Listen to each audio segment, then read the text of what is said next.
मलून रुकने असेंबली राजा सिंह को हाईकोर्ट से मशरूत जमानत यानी कंडीशनल बेल हुई मंजूर। बीजेपी के रुकने असेंबली हल्के गोशा महल हैदराबाद टी राजा सिंह की बिलाखिर आज रियासती हाईकोर्ट ने मशरूत जमानत यानी कंडीशनल बेल को मंजूरी की है। जमानत के साथ राजा सिंह पर हाईकोर्ट ने शर्त आयद की है कि मुस्तकबिल में वो कोई उकसाने वाले बयानात नहीं देंगे। मुअज़्ज़िज़ जस्टिस अभिषेक रेड्डी और जस्टिस जोवादी श्री देवी पर मुश्तमिल हाईकोर्ट डिवीजन बेंच ने चंद सख्त शराइत आयद करते हुए उनकी जमानत मंजूर की है, जिसमें जेल से रिहाई के बाद प्रेस कॉन्फ्रेंस, रैलियों और जुलूस पर इम्तना और खिताब पर पाबंदी शामिल है। साथ ही हाईकोर्ट ने अपनी जमानत पर राजा सिंह को पाबंद बनाया है कि वो किसी भी मजहब के खिलाफ तौहीन आमेज बयानात नहीं देंगे। तेलंगाना हाईकोर्ट से जमानत के बाद रुकने असेंबली राजा सिंह को आज 40 दिनों की कैद के बाद राहत मिली है, जो पीडी एक्ट के तहत जेल में कैद थे। मलून बीजेपी रुकने असेंबली हल्के गोशा महल हैदराबाद टी राजा सिंह, जो कि 25 अगस्त से पीडी एक्ट यानी प्रिवेंटिव डिडक्शन के तहत हैदराबाद की चेरलापल्ली जेल में कैद है। अब राजा सिंह को जमानत हासिल होने के बाद बीजेपी का अपना मौक़िफ़ वाज़े करने का इम्कान है। राजा सिंह, जिन्हें बीजेपी ने पार्टी से मुअत्तल करते हुए वजह नुमाई नोटिस जारी की थी, उनको गिरफ्तार करने के बाद हैदराबाद सिटी पुलिस की जानिब से जारी करदा प्रेस नोट में बताया गया था टी राजा सिंह लोध उर्फ राजा सिंह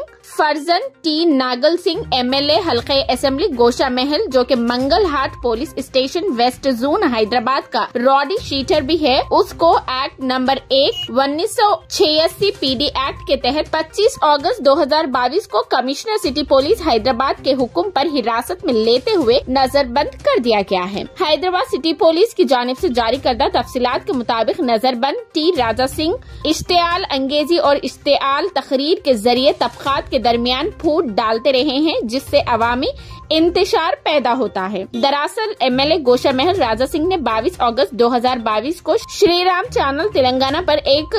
जारखाना और इश्तियाल अंगेज वीडियो पोस्ट किया था, जिसका उन्वान था फारूकी के आका का ये इन्हास सुनिए, जिसमें पैगम्बर इस्लाम मोहम्मद सल्लल्लाहु अलैहि वसल्लम के खिलाफ आहानत अमेज रिमार्क किए गए थे। बाद अज़ा ये वीडियो सोशल मीडिया के तकरीबन प्लेटफॉर्म्स पर वायरल करवा दिया गया था, जिसके बाद हैदराबाद समेत पूरी रियासत तेलंगाना और मुल्क के मुख्तलिफ शहरियों में मुसलमानों ने शदीद एहतजाज करते हुए इसके खिलाफ 1 दर्जन से जायद अजला में उसके खिलाफ FIR दर्ज करवाई गई, जिसे देखते हुए हैदराबाद पुलिस ने उनको गिरफ्तार करके पीडी एक्ट के तहत जेल भेज दिया था। हैदराबाद के मुख्तलिफ पुलिस स्टेशनों में राजा सिंह के खिलाफ 2004 से 18 फिरके वाराना मामला समेत 101 मुजरिमाना मुकदमात में मुलव्विस बताया गया है। इनायत रसूल सल्लल्लाहु अलैहि वसल्लम के वाक़ये के बाद मजीद 1 दर्जन FIR दर्ज हुई है। उसके बाद से उनके चंद हामी और बीवी मुसलसिल कोशिश में थे कि राजा सिंह के खिलाफ लगाए गए पीडी एक्ट को बर्खास्त करते हुए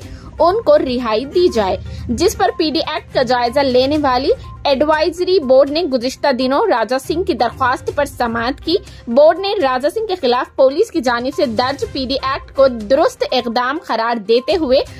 उसकी तायीद की और रुकने असेंबली राजा सिंह के खिलाफ पीडी एक्ट के अंदराज और गिरफ्तारी के तौर पर पेश किए। हैदराबाद सिटी पुलिस ने एडवाइजरी बोर्ड को बताया कि राजा सिंह के खिलाफ पहले से ही 100 से जायद केसेस दर्ज है, जिसके बाद एडवाइजरी बोर्ड ने राजा सिंह की बीवी उषा बाई की जानिब से उनके शौहर के खिलाफ पीडी एक्ट को मनसूख करने की दरख्वास्त को मुस्तरद कर दिया। क़ब्ल-ए-अज़ी पीडी एक्ट एडवाइजरी बोर्ड का इजलास 19 सितंबर को मुनाकिद किया गया था। चेरलापल्ली जेल में कैद राजा सिंह ने वीडियो कॉन्फ्रेंस के जरिए इस इजलास में शिरकत की। राजा सिंह ने कमेटी से दरख्वास्त की थी कि उनके खिलाफ दर्ज पीडी एक्ट को बर्खास्त किया जाए।